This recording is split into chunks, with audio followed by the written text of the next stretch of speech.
champions, les champions infinites. Welcome back to the Smarktank Revolution, everybody. We're doing a extra special flyby in the car drive-by episode of our show tonight. And we still always kick out at 2. We always kick out at 2. Or in this case, as of tonight, 10. If you're wondering why we're not making sense, it's because we are in Boston, Massachusetts, and we just left AEW Dynamite. And it was fantastic. It definitely was 2 hours of pure bliss. Even the dark matches were entertaining, except for one, according to you. Yeah, I was entertained by everything. We got there. The show started at 8 o'clock. We got there literally probably like around 7:55 ish. Yep. So if there was any dark matches that preluded the show, we missed. I think we got everything. You think you got everything? Yeah, I think that's why they do it.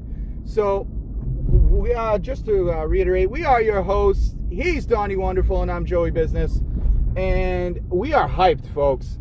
I know I've been singing AEW's praises, and I've been trying to get Donnie on the bandwagon. So we went to the second inaugural show of the first inaugural show, rather, in Boston, Massachusetts. It is the second city that was chosen to host AEW Dynamite on TNT. And let me tell you something, what a difference it makes having two companies that have primetime marquee TV deals. It's unbelievable. Yes. I would like to note that tonight is October 9th, in case anybody was wondering the timeline, even though we told them where we're coming from. Yeah. Again, this is the second show of AEW Dynamite held at the Harry Aganis Arena over at Boston University.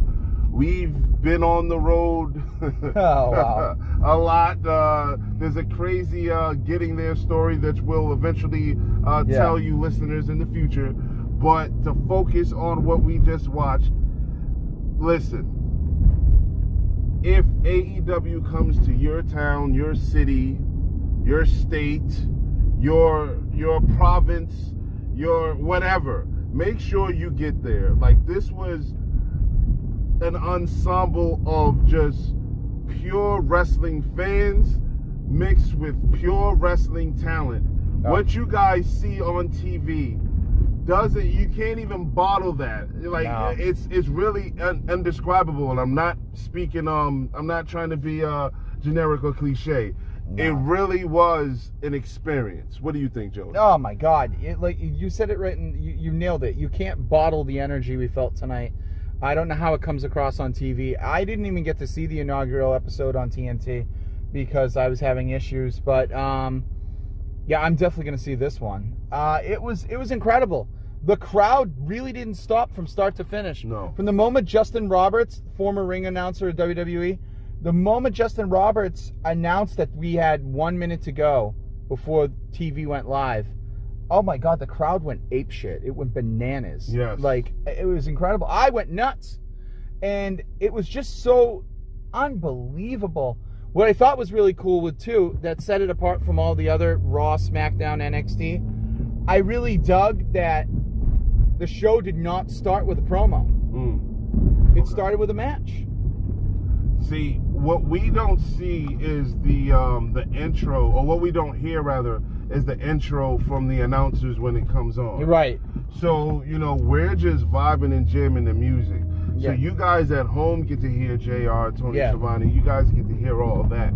But one thing that we absolutely loved, and we mentioned it, sitting right next to each other, was, again, like, it didn't open with no promos, but there weren't any, it didn't seem like there were any scripted promos. None.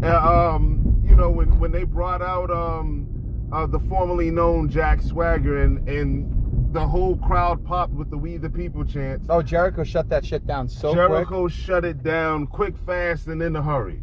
That was great. And threw some more sidebars. Now, you can't write that stuff. No, and he will not be referred to as Jericho for the rest of this podcast. He is referred to his proper name as Le Champion. Le Champion. Le Champion. I mean, that man can't do any wrong. He it absolutely was the first best choice for the inaugural AEW champ. And I gotta stop saying inaugural. I need a new word. This is the second one. The first AEW champ. It was perfect to have Jericho. He's the guy who puts people on the map. He's the guy who gets people talking. And I just thought it was wonderful. Yeah, everything is brand spanking new. I Yeah, mean, there's really a backstory to. I mean, the backstory to every feud that we saw is really traceable because I mean, AEW still, even though they're up and running, they're fledgling. Yeah, perfect adjective to describe it. Like it's we don't get what Raw does too much. Are those back, the locker room segments? Yeah, exactly. We don't get any of that. No. Everything is focused on what we can see right in front of us in the ring. Yeah. And I love that. I felt like we feel like we're at a real wrestling show, and then sitting amongst the crowd, one of the funnest experiences ever. We've done announcing at independent shows, and we've compared, like sitting from where we sat tonight to like the Raws and the Smackdowns we've attended. We were amongst some real loyal fans. Oh, it was absolutely fantastic. We didn't even need the commentary team tonight because everyone around us was doing their own commentary, and it was just fun. It was when it brought wrestling back to the hype of the Attitude Era, when you'd go to a show and you would just ball out and have a great time. And even if you weren't following the match, you felt the energy and you felt everything, and you were just like, wow, I'm just glad I spent my Wednesday night here. Absolutely. You know? Yeah, and Cody mentioned it at the end of the show. Yeah. I'm not sure if that part got aired. That didn't get aired. I don't think that because it was after 10 o'clock. So, we really felt like you were sitting amongst family. Yeah, like there was so much to I mean, even the walk to the Harry Aganis arena, had some memories in it because we're talking to a family that came down from Connecticut. Yeah, how weird was that? Yeah, I mean, and literally we just parked in the same garage and was walking over together and said, "Hey, you guys going to the show?" And that started our dialogue. Right. And then we get to our section. And, of course, everybody got comments, but all the comments are funny or they're relevant to what the hell is happening. Right, exactly. And, it's really sad that WWE is not picking up on this right now because they're really missing out something. That connection that CM Punk said back in 2011, where he said, "You're out of touch. You don't know what makes a superstar in 2011 anymore. You don't know what the crowd wants, but I do." That wasn't just a scripted promo. That Punk was telling you some facts. Yes. Because Vince he is a genius. I'll never take that away from him. But he just has lost that touch. Well, he doesn't have it anymore. Triple H definitely has most of it. NXT is a brilliantly written show, a brilliantly produced show, and just fantastic athletes all around. Well, they seem to unorganized and a lot of confusion. When you read the reports that Vince is shaking things up at the 11th hour. Yeah. Once you do that and your performers are confused and they don't know what to prepare for and they're walking in expecting one thing and having to change something at the last minute consistently, it's not going to translate good to television. No. I don't care how good your performers are. And I hate to say it, but it seems like Vince is the problem. Absolutely. From what we hear through the grapevine, I'm not, because we only read what the rumors, what the dirt sheets say. Yeah, exactly. So, in sitting there, I grew up WWF, WWE. Yep. And that was the experience at a live show. Yep. That I remember. I remember the house shows when they called them house shows. Yeah, I remember the house shows. Just like this tonight. Oh, the energy was so incredible. Man, I honestly hope that Vince, Hunter, that they get it together. Yeah. And they it's never too late to transform. I mean, they set the all the trends in professional wrestling. But it's time for them to shake it up and change some things, man. Because speaking of shake it up, we're gonna take a quick break here with our much needed break. We're with our sponsor Omaha Steaks. No, just kidding. That's Les Champions deal. But we'll be right back, folks. You are listening to the Smarktank Revolution podcast. We are the know. And welcome back. We're still talking AEW and all things wrestling. We are the Smarktank Revolution, and yeah, we made a little pit stop ski, and we're on the way home from Boston. But we were just talking about some fun things off camera, and basically to recap, everything tonight had the feel of WCW in its heyday, in its prime, when it was competing with WWE on the national level. I think that's what's been missing from all these other companies, is everyone's been trying to force it. Impact Wrestling, ROH, and JPW I don't consider as competition. They're their own brand. They've had a lineage that's been around. Antonio Inoki, all that. So, and they have a great lineage. People kill to go to the Tokyo Dome and wrestle. Mm-hmm. And I would love to go there one day. Not to wrestle, but to see wrestling. Spectator. Yeah, I would love it. So, Impact never felt it. All these other companies, they've tried. And I think the reason why, I hate to say it, it's not just the money that Tony Khan and the Khans have put behind it. It's the heart they put behind it. They realized in order to compete with WWE and to compete with any of these wrestling companies, we'll just call it WWE. Who am I kidding? Who am I kidding? They had to have a national TV deal. And it couldn't be a Spike TV. It couldn't be, So you think the power of Ted Turner? TNT, I think the power of Ted Turner is massive. Massive, okay. Yeah. Because it's interesting you say that, because I remember last year during the like the NBA playoffs. Mm-hmm. Sorry for the sirens, guys. We're riding and we're live. Mm-hmm. But the last year during the NBA playoffs, I saw a lot of advertisements for AEW coming out in October. Yep, me too. And it did get people buzzing. Yeah. Because for years, 18 specifically, there hasn't been another company that had the name enough to make people forget about WWE. Mm-hmm. And while we were at this, while we were driving here, we did mention, or you did mention rather, how you felt like WWE is becoming more like a you said more like a sport. Mm-hmm. And I kind of chuckled internally, because that's what it was actually supposed to be. These wrestlers, not superstars, but wrestlers, mm-hmm. were supposed to be the best in the world and compete against each other. But now it's sports entertainment, and I understand the philosophy behind that, with why Vince made it that way. But still, you mentioned, all right, you got Tyson Fury in the wrestling ring. Yeah, you got Cain Velasquez. I don't mind either one of those. Kane, because of the threat that he really does potentially bring to our champion right now, Brock Lesnar. Oh. And Tyson Fury, literally, if there's a boxer that should be a wrestler, is that man. Oh, definitely. But the thing that kills me is WWE fucking stomps on their own foot and puts a nail in it every single time. They listen to the crowd, and then they crap all over them as soon as it fades. Like, people were clamoring for Kofi Mania so bad earlier this year. At the beginning of this year, you cannot tell me, you gotta go, that people weren't clamoring for Kofi Mania. That Elimination Chamber, people were losing their shit for Kofi.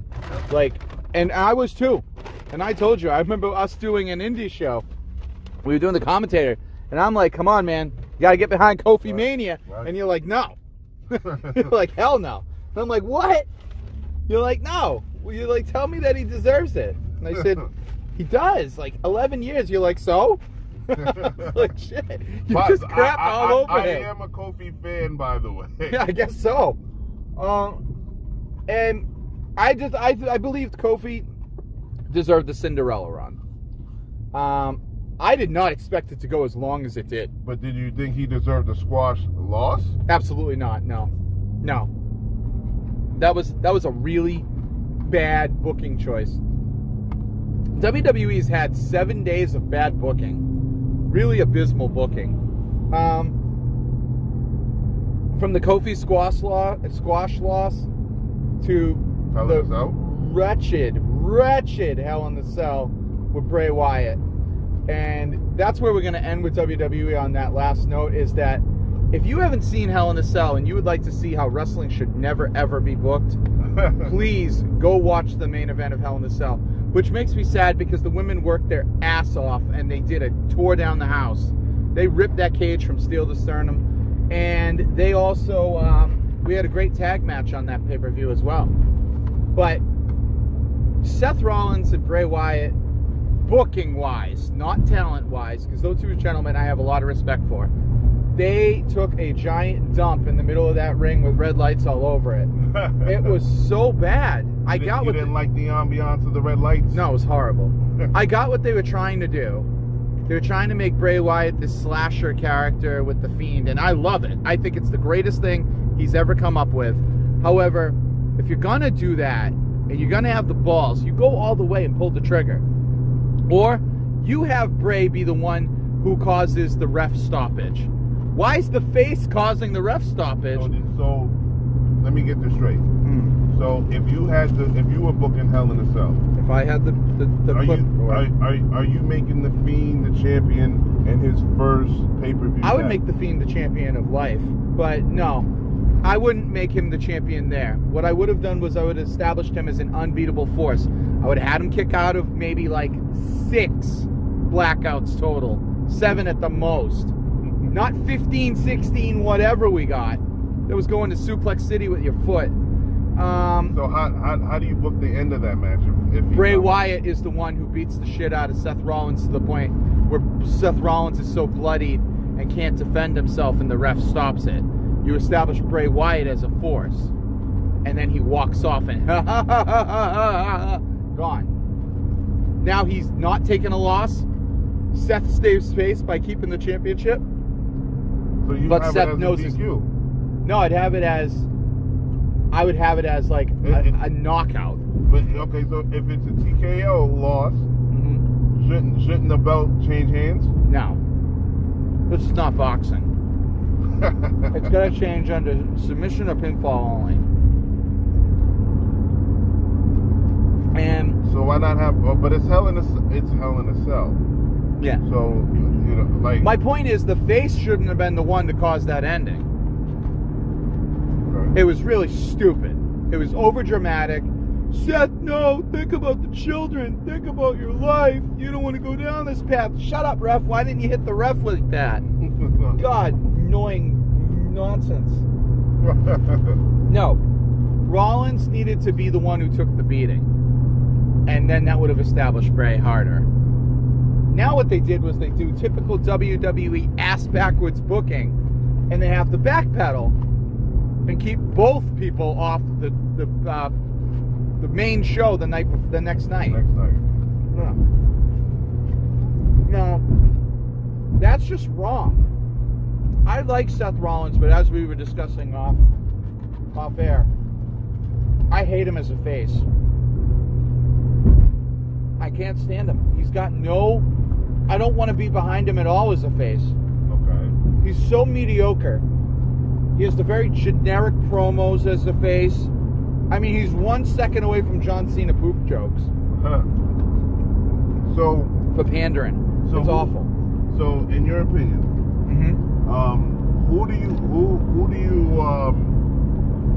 who is the face of the company? In my expert opinion, right now for WWE. Right now for WWE. It's a very tough that's one. not named Roman Reigns. The man is the face. She is. Yeah, 100%. She is. And if it's not her, well, then I would have to say AJ Styles. The face. Yeah. I'm talking about the baby face. Oh, baby faces. Oh, yeah. Who's the top baby face? Well, the one that runs the place is gone, so... yeah, I would have to go with Roman.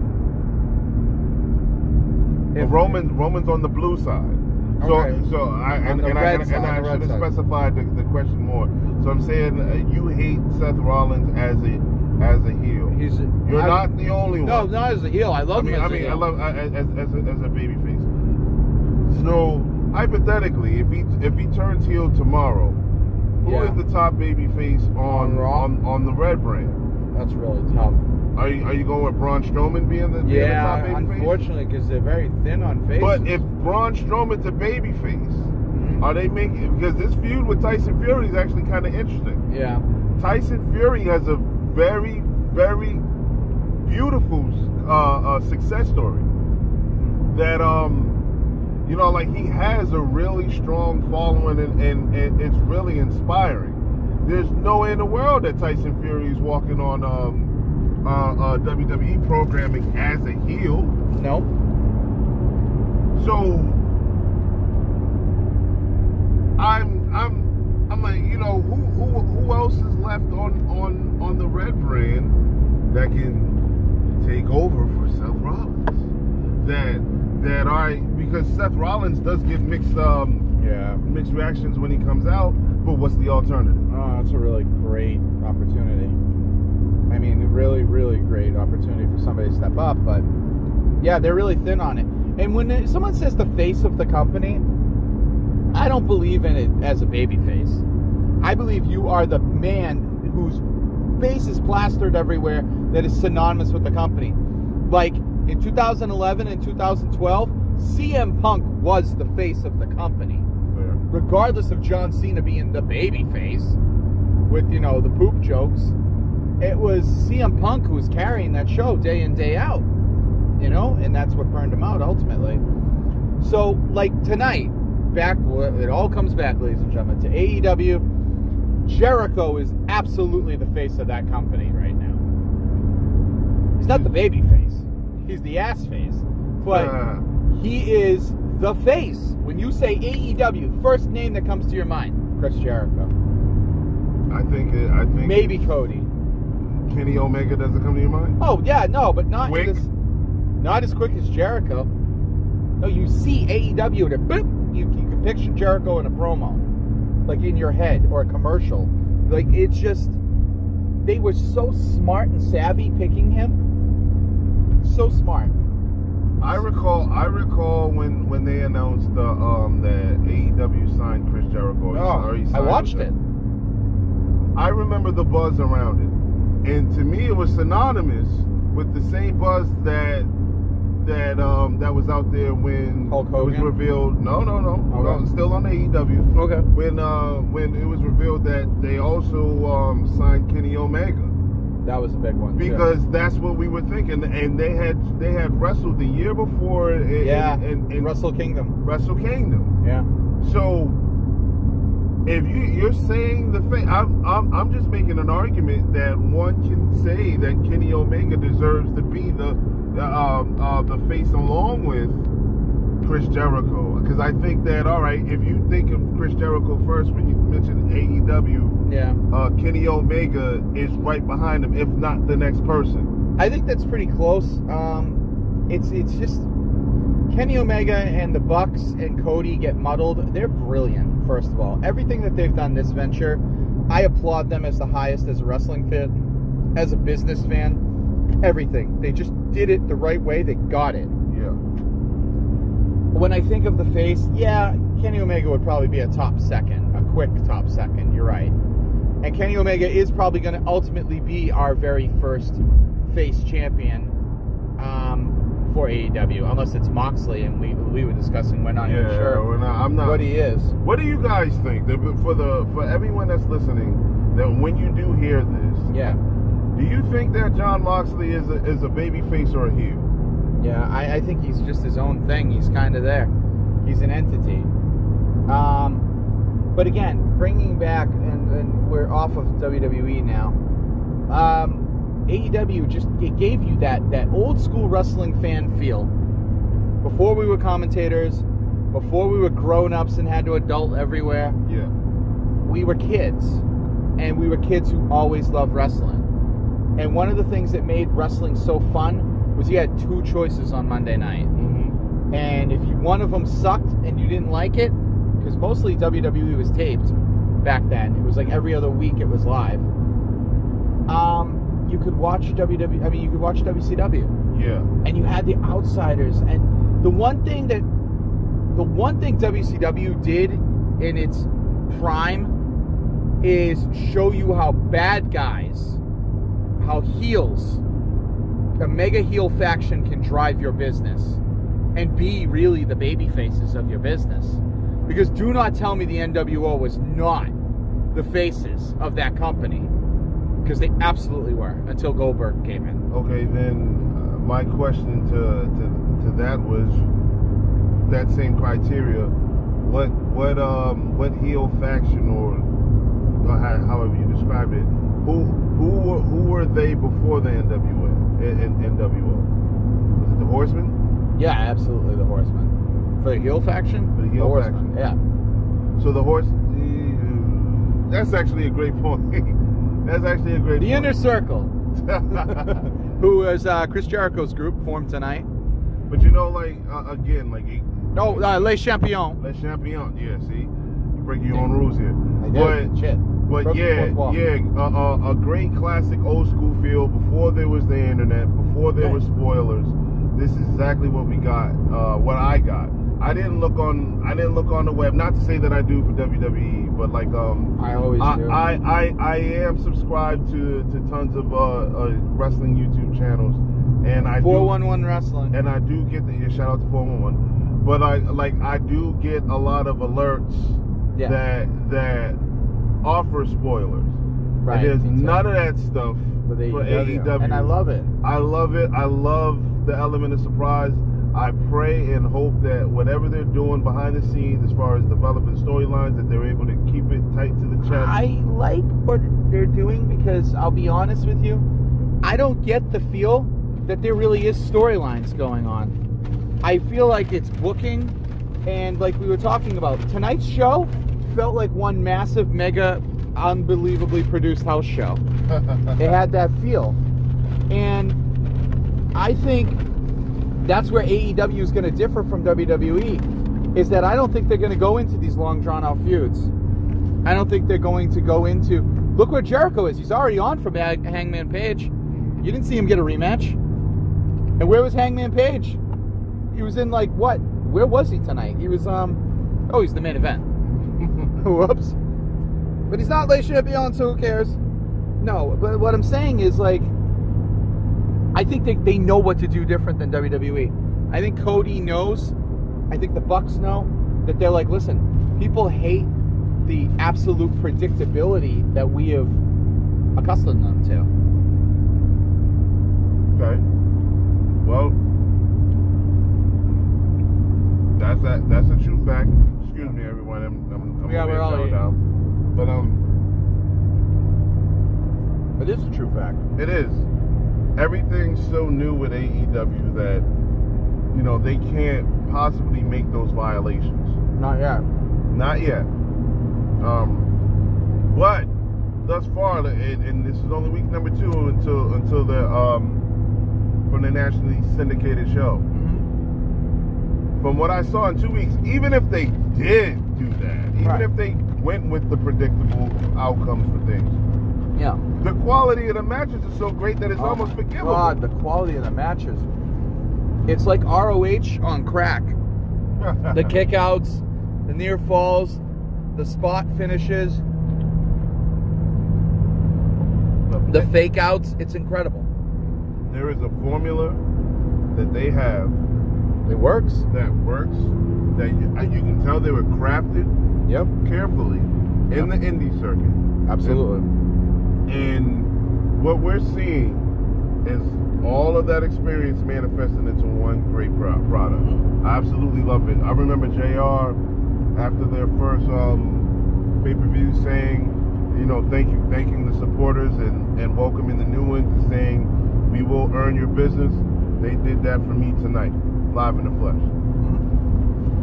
Yeah, no, I mean, I also told you that it feels like a titanic step up from what we saw in their 2 pay-per-view outings. 3 pay-per-view outings, actually. Mm-hmm. Those felt like old school Impact to me, but still good. Tonight felt like I was watching WCW. Back in the 90s, back late 90s. In the 90s. I have the Vince Russo. Oh my God. Not David Arquette, although I watched Scream last night. That's still a good movie. All right. So, I half expected Hulk Hogan to walk out tonight. It was so good. Jericho was doing the Hulk Hogan trade the trademark. Let me hear you. You know. But okay, so we praised the show. Yeah. Is there, if you had to be a detractor, They need more names. They need more names. I didn't even get a chance to finish the question. Yeah, I already know what you're got say. No, they need more names, and the women's division needs to be retooled. They got no standouts in their women's division right now. None. Nyla Rose. Yeah, possibly. But yeah, no, they need another name. I don't want it to be a rehash of the WCW and WWE Monday Night Wars, because that is magic you'll never get back. But they do need some big signees. They need, like, I think the Revival would have been huge. The Revival would have been great. Can you imagine the Revival against the Young Bucks? Yep, I can. Man, they want that. I know. Not only do they, we want it. Orton would have been decent. Oh, Orton would have been great. Yep. You need a big name. And unfortunately, I love Dolph Ziggler. You know how much of a mark I am. Yeah. Ziggler wouldn't be big enough. Samoa Joe would be. Yes. Samoa Joe would definitely be big. And I disagree with you. I think Dolph Ziggler would be great. It's He wouldn't be that level name though. Like of course they have to change his name. Yep. Or it'd be Nick Nemeth probably. For the women, we discussed we would love to see Asuka over there. I would have loved Asuka over there. She belongs there. Hell, I wouldn't mind an Adam Cole, a Johnny Gargano, a Tommaso Ciampa. You could poach a lot of NXT people for me, and I'd be happy. Because you need a big signee. You really do. Oh, you know who else I would love? Because he's getting no love in WWE right now. Is Drew McIntyre would be fantastic. Okay, and he proved in his independent Impact run and Independence that he is a marquee name and that he deserves a top billing. And they're just shitting on him and watching him flounder in the current product. I can't think of anybody else. I mean, like, to me, everybody can go. Like, for instance, Apollo Crews can go to AEW and put on some. Apollo Crews would be a great fit there. That'd be a great fit, but he's not the name they need. Yeah, he's not the name, but I think everybody can put on decent matches because it seems like they're all having fun. Yeah. And you know, like there are a lot of spots, but you know they have the time to get everything in. You know, like nothing's rushed. The last Raw I was at was there for 3 hours, and I remember I couldn't do a 3 hour. Into the second hour, I was like, there was only 2 matches. Yeah. Here, 2 hour show, everybody gets time. They do a great job of melding old with new. Like Tully Blanchard is Tully. Tully is Sean Spears' manager right now. 10. 10. Oh my God, we chanted 10 all night long. Everything. That poor ref, he didn't know what the fuck number he was on. Every time he put his finger up, he had to. Did you notice he was looking at his fingers to make sure he was counting correctly? Because everyone kept yelling 10 every time he put a finger up. He's like, wait, what? Wait, what? But no, you saw Tully get physical. Yes. Nice and physical, old school physical, dirty, heelish. Listen, that's how you do an older manager with a younger up-and-comer. You don't do the Ric Flair style. As much as I love Flair, no one knows that I am as beholden to Flair as just about anyone. I mean, man, I met the man like 5 times and I've cried 3. Wow. So, but when you get Ric Flair on there, you get the sense that you don't need him as a manager. He's just there to like, woo, and like make himself feel good. Ric Flair gets over just by being Ric Flair. Right. Tully made like a minute speech and then gave Sean the mic. And to not overshadow him He just said, I'm here to get him to be the best. And that's it.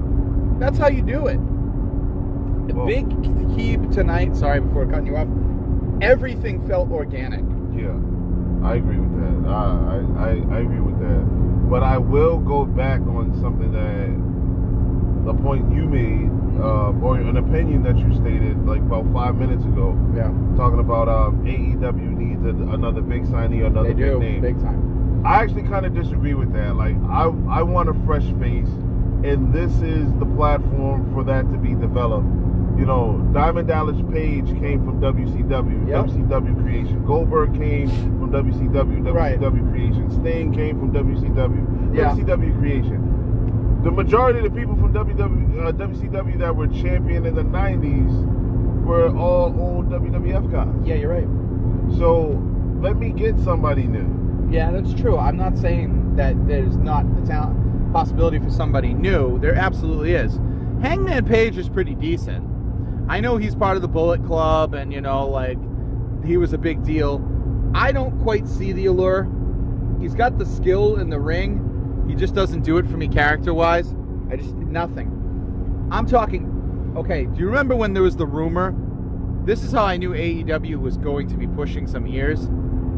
There was the rumor that AJ Styles was going to AEW back in, I think it was April, right after Mania.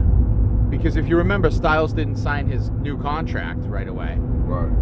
And Styles is good with Omega, good with Cody, good with all them. He knows the Japan boys. And he wanted, I know he wanted to have the money that he was going to get for AEW. I just think he wasn't willing to take the gamble. I think he would have loved to have fun.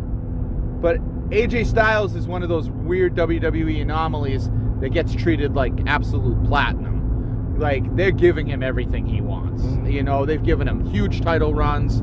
He's got the OC with him. You know, he's got his boys. Yeah. Now, I guarantee you, if they jumped to AEW, I bet you wouldn't see Styles far from behind. The OC? Yeah. I think he'd work to get out of his thing.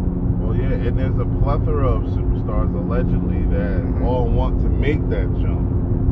So let's see how it plays out. And, but I'm not going to be mad if they don't. Because, again, I love seeing this new batch of talent. So do I. I love seeing them go in there, have fun. Of course, like, I love the competition. Yeah. It is a Wednesday night. Well, officially now Thursday morning. But NXT was on tonight too. And you had a choice again. Yep. And I'm not sure how successful this is going to be, but you know, there was news that Master P is on House of Glory Wrestling. Yeah. And called out Vince McMahon. Oh man. So same people that designed his sneakers. I'm not gonna lie, I had a pair of those. So God, why? I had a pair of those. Bro, they were awful. I was a fan of the Tank. I was a fan of the Tank. I was a fan of the Tank. But let's see. Like, there was a limit. It was terrible. Oh, the pun. But again, like I don't want AEW to become like WCW. No, I don't want it to either. I don't want it to be a rehash or nothing like that. But I do think they need a little bit more talent. Like, Moxley was humongous. When that happened, that was shocking. Yep. That was a big one. Because you had Moxley making a splash over in Japan and all this stuff. And, you know, he just didn't want to do it. And then... I tell you what. Just give me like two more. Just give me like a that's what I'm saying. Just two people. Anybody like a Dolph Ziggler, like one of those. Dolph Ziggler's the one I want to send over, or even I'll be honest with you, right now, even though he just went back down to NXT, I'd scoop Finn Balor. Okay. Finn Balor would be great in AEW. Now Vince can keep these people right now, but he can't keep them forever, because sooner or later, it's basically, you know what it is? It's the Patriots allure. So when they start seeing AEW, if the ratings are still holding, we'll see tomorrow if the ratings hold. Let's say this continues on for like 18 weeks or so. wrestlers are going to start going, okay, this is the Patriots analogy for me, where I might have to take a pay cut or I might have to take a gamble short term to get that ring that I really, really want. Okay. Because people want to go to New England because that is where you go. That's where the things happen. You know what I mean? Sometimes they know, like, they're going to take a pay cut of a couple million. They trust the system. Yeah. So I think you're going to start seeing that with AEW. do you think that... Well, Rob Van Dam would be great, but he's pretty old. Do you think that AEW should stick with one show? Oh, yeah. No 2 shows. AEW Dynamite, that is your show. Don't touch it. Don't mess the formula up. And pay-per-view should not be every month. So if they got a pay-per-view Full Gear in November, which is what it is, Yeah. then I don't want to see one in December. It should be January. No. They need to do what WWE is not doing. They can't be... Don't oversaturate me with pay-per-views. Oh, man, please don't. Because they actually are pay-per-views and the pay-per-view model is dying. So It's terrible. I mean, because you can stream everything now, and yeah, like that's another thing. For All Out, I wonder how much the pay-per-view buys were, because I thought it was like 800,000. 800. They did 800,000. That was something like that. Wow. I could be wrong. Readers or listeners, let me know. I thought they did something along those lines. If not, no, I thought it was like 800 grand. Thought it was something big. Wow. That's... We'll see, though. We'll see. But I don't think you can sustain that. No, you can't. Not at $60 a month. I'll be honest with you right now. Like, if they start doing monthly pay-per-views for $60, I'm definitely going to be picking and choosing which ones. Because if they produce the level of television that they're producing right now, I would rather watch the television show. Why am I going to watch... I'll get the recap of the main event of whatever happened on that pay-per-view. True. We were getting pay-per-view caliber matches all night long. Our dark... Put it this way, ladies and gentlemen. Our dark match tonight was Kenny Omega versus Joey Janela in a no-sanctioned lights-out match, which meant basically anything goes. And anything went. It was insane. I thought you were going to get, like, you know, a 10-minute spot fest where it was, like, fast and intense. No, this match built. No. And it was great. It was a main event pay-per-view caliber match. They wrestled for about 20 minutes with almost every high spot you can think of, and cannot think of with tables, oh my ladders, God. and chairs. Such innovation. It was incredible. And that's what I'm saying. Like, they're giving you that non-televised. This company, I think, knows what it did. Cody Rhodes came out, too, for those who are watching the... Yeah, keep going. For those who are watching the show, Cody Rhodes came out at the end of the show when the cameras went off and thanked the crowd, of course, or whatever. But it never came across as pandering. And he said something really interesting. He said, you know, I was in a boring marketing meeting today, and they were asking me what we need. And he said, all I did was say, our biggest asset, our biggest market is you guys. And what I was explaining to you, what he meant by that is, in order to find out what sells, he's just got to listen to us.